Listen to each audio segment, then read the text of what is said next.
Hi friends, एक बार फिर से स्वागत है आपका आपके अपने YouTube channel unique academic institute में। मैं आपका दोस्त राहुल चौधरी। आज मैं आपके लिए लेकर आया हूं Bihar school examination board class 12th की एक बहुत ही खूबसूरत पोएट्री जिसका नाम है फायर हैम्न। इसको लिखा है के.एन. दारूवाला ने।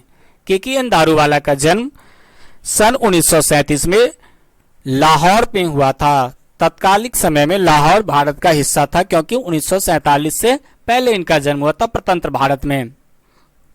इनकी बात अगर करें तो इनके पिता प्रोफेसर एन.सी. दारूवाला जो सरकारी कॉलेज में प्रोफेसर थे, वह स्थान अब फैजलाबाद में यानी पाकिस्तान में है।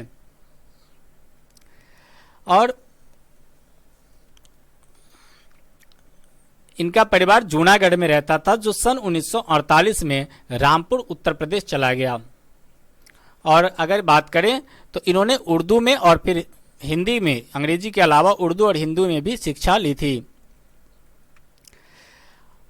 इनकी प्रमुख रचनाओं को अगर देखें तो appreciation in April, under odeon, crossing of rivers, ये इनकी प्रमुख रचनाएं हैं। इनकी यह कविता जिसका नाम है फायर हैम्न,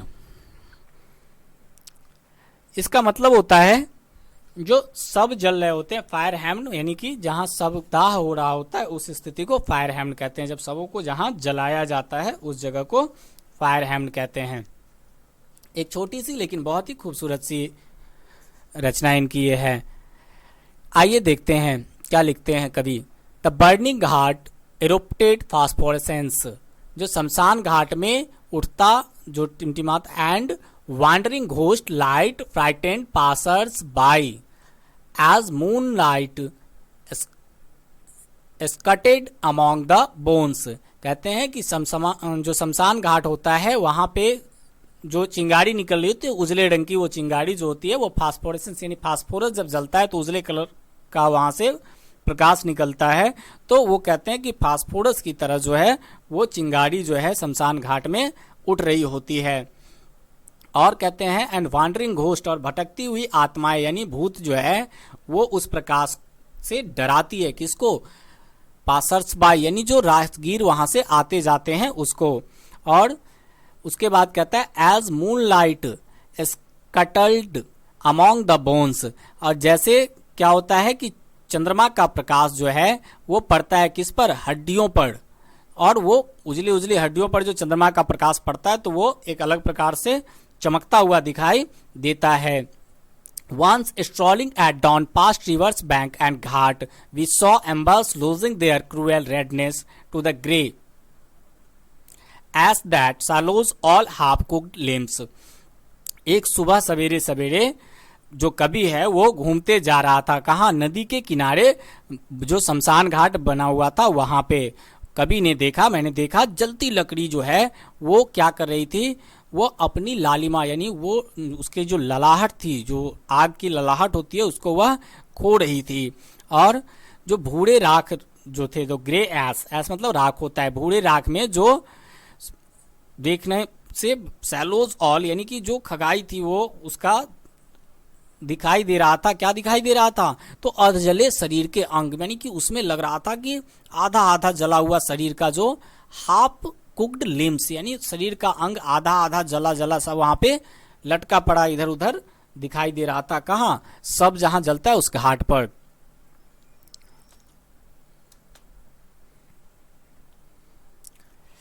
अब उसके बाद कवि कहते हैं कि bored witness to the fire debauchery my father said you see those half burned fingers and bone stops the fire at times to forget its deed.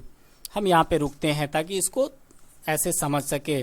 कहते हैं कभी कि जो आग की ये जो विचारधारा है यानी bore witness to the fire's debauchery, वो डिब्यूसरी जो है आग का मतलब अभ्यविचार जो है, गंदा विचार जो है आग का, इस पे माई फादर सेड, मेरे पिताजी ने कहा कि you see those half burned fingers, क्या तुमने उन अधजली उंगलियों को देखा?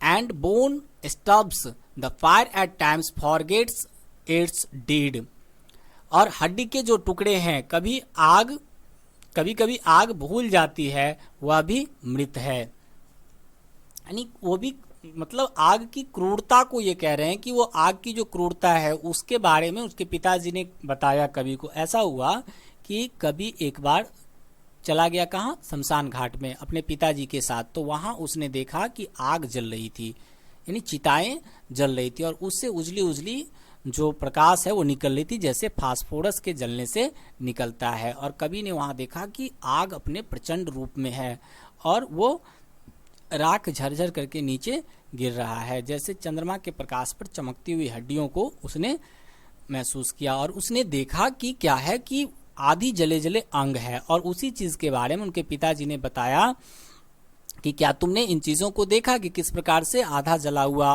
उंगली है, या जो आधे टूटे हुए बिखरे पड़े से जो बोन्स है उसको तुमने देखा क्या। और उन्होंने याद दिलाया कि आग जो है वो अपने डीड को, यानी अपने कर्मों को वो भूल जाती है कि ये जो आदमी है वो डेड है, यानी मरा हुआ है, लेकिन है तो उसमें आग की क्रूरता को ये देखते हैं। अब कवि कहते हैं कि ए जोरो strain I my child fingers clenched into a little knot of pain I sought to save fire from the scene of forgetfulness।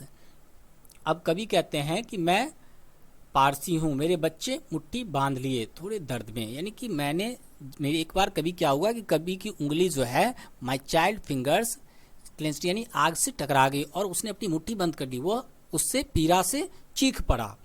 और तब क्या हुआ कि I saw to save fire from the scene of forgetfulness, तब मैंने कसम खाई, यानी कवि ने कसम खाई आग से बचाने की और भूलने की बुराई से, कि वो आग का प्रयोग कभी नहीं करेगा। ऐसा कवि ने विचार किया और उसने कसम खाई कि मैं अब आग का प्रयोग नहीं करूंगा किसी को जलाने के लिए। अब ऐसा नहीं है कि भोजन पकाने के लिए भी नहीं करूंगा, लेकिन खास तौर से कवि का जो इशारा है वो चिता की तरफ है। आप जानते हैं कि कवि एक पारसी है, तो यह उसके लिए संभव भी था। लेकिन फिर एक इंसिडेंट की बात, एक घटना की बात कवि करता है, इट नेवर फॉरगॉट, मैं उसे कभी नहीं भूल सका। एंड 20 ईयर सिंस, आज से 20 वर्ष पहले, as I consigned my first born to the flames, the nearest tower of silence was 1000 miles, कि जब मुझे अपने पहले बच्चे को क्या करना पड़ा, आग के हवाले करना पड़ा। अब मैंने पहले बताया कि कवि एक पारसी है, तो उसको ऐसा क्यों करना पड़ा, पारसियों में तो सबों को जलाया नहीं जाता। तो the nearest tower of silence was 1000 miles, जो सबसे नजदीक का नियर जो साइलेंस टावर ऑफ साइलेंस था। टावर ऑफ साइलेंस उस जगह को कहते हैं जहां लोग नहीं जाते हैं। कोई पहाड़ी हो सकता है, कोई ऊंची जगह जहां गिद्ध वगैरह उतरते हैं और उस सबों को खा जाते हैं। तो पारसी लोगों में क्या होता है ना कि सबों को वैसी जगह पर ले जाकर छोड़ दिया जाता है, यानी कि बहुत दूर ले जाकर छोड़ दिया जाता है लोगों से, ताकि जंगली जानवर और पशु पक्षी जो है वो अपना पेट भर सके। लेकिन कवि का जो उसका पहला बच्चा जब डेथ किया, तो जो नियरेस्ट टावर ऑफ साइलेंस था, यानी कि वह जगह जो था जहां वह सबको रखता है, वो जगह हजारों मील दूर था, इसलिए वह ऐसा नहीं कर सका और उसे क्या करना पड़ा, तो अपने बच्चे को अग्नि के हवाले करना पड़ा, यानी शवदाह करना पड़ा। The fire hymn said to me, और तब उस सब जलते हुए शव ने, फायर हैमन यानी जलता हुआ शव जो उसका बना होता है, जो चिता जल रही होती है, उस चिता ने मुझसे कहा, you stand for given, you stand for given, कि तुम अपना निश्चय भूल गए, उस चिता ने मुझसे कहा। तो अब कवि ने तो शपथ ली थी कि वो आग के हवाले किसी को करेगा नहीं, लेकिन परिस्थिति ऐसी बनी कि उसे अपने बच्चे को जलाना पड़ा। तो उस जलती हुई चिता ने उसे याद दिलाया या उससे कहा, कभी कहता है कि उसने मुझसे कहा, यू स्टैंड फॉर गिवेन, तुम अपनी शपथ, अपना वादा जो है वो भूल गए। Broken it rebellious I swayed this time, और इसलिए मैंने फिर से एक बार शपथ ली, कभी कहता है, तो तोड़ दिया, फिर से बागी बन गए। तो मैंने एक बार फिर से क्या किया, शपथ लिया। और क्या शपथ लिया? To save it from the scene of forgiving, बचना है हमको इस भूलने की गुनाह से, कि भूलने की गुनाह यानी कि अब मुझे जीवन में ऐसा कभी नहीं करना है, यानी किसी को आग के हवाले नहीं करना है। तो यह कविता जो है जलती हुई चिता को देख करके कवि ने अपने बच्चे को जो उसने खोया है आग के हवाले किया है, तो उस जो अग्नि की क्रूरता उसने देखी, अपने बच्चे को जलते हुए देखा है, तो उस पर इन्होंने लिखा है। और कवि ने एहसास कराने की कोशिश की है कि अग्नि बहुत ही क्रूर है और हम अपने चाहे हमारा कोई सगा संबंधी ही क्यों ना हो, उसको जब हम अग्नि के हवाले करते हैं तो यह प्रक्रिया बड़ी ही दुखद होती है और पीड़ा का अनुभव होता है। आशा करता हूं दोस्तों कि आपको हमारा यह वीडियो जरूर पसंद आया होगा। अगर आपको हमारा वीडियो अच्छा लगा तो प्लीज़ इसे लाइक और शेयर करना ना भूलें। तब तक के लिए गुड बाय, फिर मिलेंगे एक नए वीडियो।